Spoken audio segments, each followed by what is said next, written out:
We don't want any ban, and we don't want any wall. We don't want a fascist USA. You build the wall! We tear it down! You build the wall! We tear it down! Trump does not want people like me in the United States. Hey, hey! Ho, ho! Donald Trump has got to go! I don't want that ban representing me as an American. No ban, no wall, sanctuary for all. The Americans beg. This is what democracy looks like. Well, that's protesters protesting President Trump's refugee ban. They did it so at airports across America, causing some people to miss their flights. Thousands turned out from coast to coast. We're joined now by a leader of one of those protests, Cameron Whitten. He's in Oregon. He's on the organizing committee of Portland's Resistance, an anti-Trump group. Cameron, thanks for joining us. So, thank you for having me here, Mr. Carlson.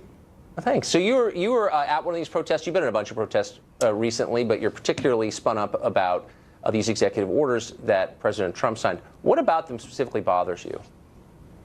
So we've seen a lot of action coming from the White House since January 20th. Yeah. And it just seems like we see so much coming at us. There's so much to read. And we're responding. And for me, I am very troubled to feel that President Donald Trump, who was elected in an unprecedented election, this is a man who did not receive the majority of the popular vote. And that's a first for the country. And it's emblematic of the fact that we are pretty divisive as a country right now upon political spectrums, rural versus liberal. And so the country right now is reacting, and there's a lot of people who feel like their voices were not heard during this election. And I think that's what we're seeing. That's why I'm out there particularly, is there are a lot of people who... You're reacting, for sure. But by the way, it has happened before. President Clinton didn't receive the majority of the popular vote in either election, 92 or 96. But whatever, I see your point. You don't like Trump. But you said you've been doing a lot of reading. There's a lot to read. Have you read the executive orders that you're protesting against? I have read a number of the executive orders. I haven't read all of them. He's signed more than I can probably count. But we do have a lot of organizations out there like ACLU and different Islamic relation organizations who are out there spreading messages of what's happening. And I've also been reading about the federal judges who've been ruling as well, and the attorney generals, both statewide and nationally, who are also decreeing orders. There's a lot to read out there. I'm not going to say that I've read everyve and it's just happening so fast, and that kind of shows that we have a White House that is taking action faster than people are able to have a conversation. Well, I mean, you've probably got internet access. You can pull it up. So just in case you didn't read it, here's a part that you might agree with. I thought of you when I read this, actually. And here's what his first executive order on the refugees says. The United States should not admit those who engage in acts of bigotry or hatred, those who oppress Americans of any race, gender, or sexual orientation. Do you agree with that? So I'm curious about how that relates to the 7 countries that was put on the travel, immigration, refugee ban that's currently in place. What are the it just seems that if you're going to take... you're asking which of the 7 countries? Yeah, what are the 7 countries? Oh, you've got like Iran, Iraq. I can't list off all of them, but it lists off 7 countries. Right. There's 5 others. I believe that Turkey's probably on it. Syria's on it.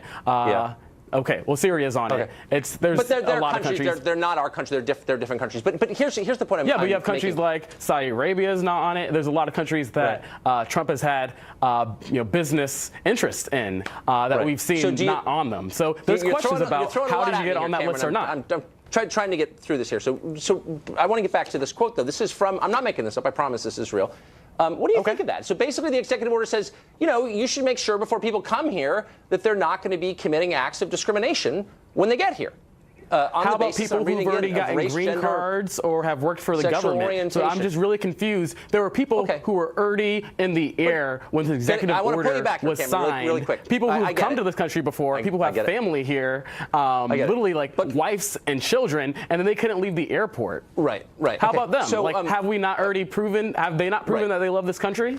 I want to get back to this specific question. I mean, do you think it's a good idea or not? Before people come over, should you say to them, hey, in our country, we don't discriminate on the base of race or sex or sexual orientation? I mean, are you for that? I mean, I know you don't want to admit you're for anything that Trump is for, but what do you think of that?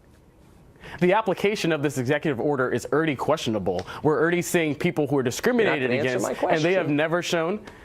Okay, I'm sorry. I think that we should be more focused on building bridges in this country. I'm so sorry. We'll be right back to you, Cameron. This is a Fox News alert, though. President Trump has fired acting U.S. Attorney General Sally Yates of Georgia, and he's named Dana Bente, U.S. Attorney for the Eastern District of Virginia, as acting Attorney General in her place. Yates today had refused to defend the administration's recent executive order on immigration.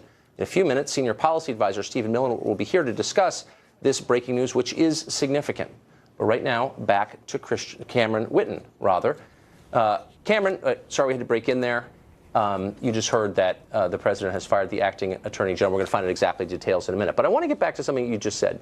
You said you showed up at airports, and part of the reason that you went is because there were virtuous refugees stuck in those airports and they couldn't get into the country as they deserved to do. Mm-hmm.